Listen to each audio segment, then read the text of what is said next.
Alright YouTube, so we are back, of course, talking about some Final Fantasy VII Remake, and today we are looking back at an older topic we discussed like 9 months ago or so about the fate of Aerith. Now, we did a video back then about how Aerith will live, and kind of the main part of that video is the knowledge that both, Sephiroth and Aerith have.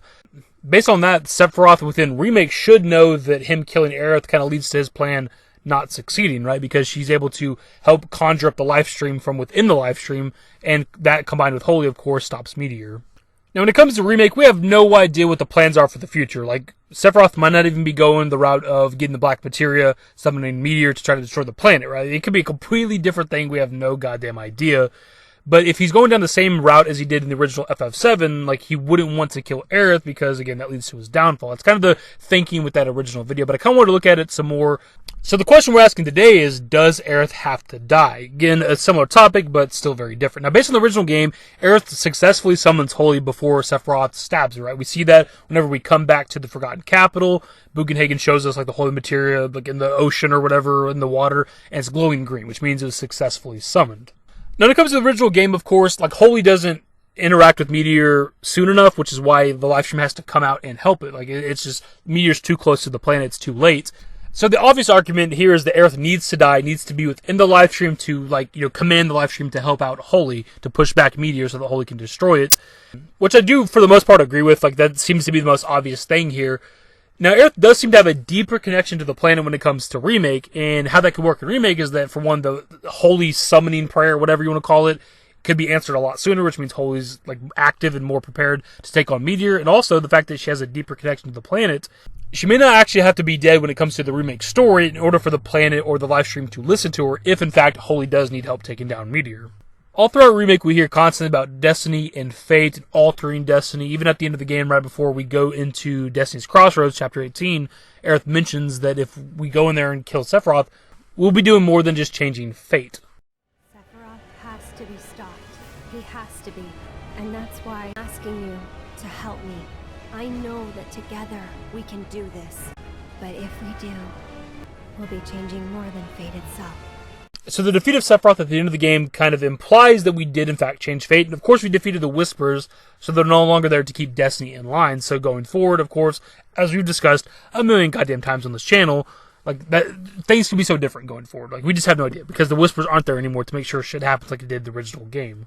And when Aerith mentions altering fate, she could also be talking about her own fate, her own destiny, which based on the original game is to die, and nobody would falter for that, right? Like, if she knows the future, she knows what's supposed to happen, who wouldn't be scared of dying, right? Like, nobody wants to fucking die, so nobody would blame her for wanting to change things. Maybe she wants to see if they can defeat Sephiroth or Meteor in a different way where she doesn't have to die. And while I do think that this is a distinct possibility, I've said this a lot in other videos, that I don't think she's going to die at the Forgotten Capital, but she might die at a different point. Now, whether that is a surprise death, like maybe we're in the Northern Cave or whatever, and, like, she gets killed by Sephiroth again or something, some shit happens, who knows. Or maybe she sacrifices herself, because maybe we could speculate a bunch of different places where she could potentially die. And of course, there's all the brand new stuff that might be within Remake Part 2 and 3 and shit like that, where other events and places that she could die. She could get the surprise death, kind of like what the original game did, or she could inevitably sacrifice herself, because maybe she comes around to the conclusion that as much as she doesn't want to die, obviously that's a very scary thing, she needs to be within the live stream to help save the planet. And to me, this is the most likely thing. I've been saying this for a while. I think they're going to swerve. So I think we're going to get to the Forgotten Capital. I don't know how they're going to do it differently, but we're going to get there, and I think everybody's going to expect her to die. Maybe even Sephiroth will also be there. We see him, maybe we interact with them and shit, and we expect him, of course, based on the original game, to kill Aerith, and he won't. But then she's going to die in a different way. Something else that I think is important when it comes to this discussion, and just overall that I feel like not enough people discuss, or at least I haven't seen discussions on it enough, is the visions that we get throughout the game. Like, for one, who's shown those visions to us, why are we seeing them, and what impact is that going to have on the story? Specifically, we see Aerith's death scene twice, or at least allusions to her death scene with Cloud and Aerith in the church, and then I believe at the end of the game. There might be other instances that I'm just not thinking of.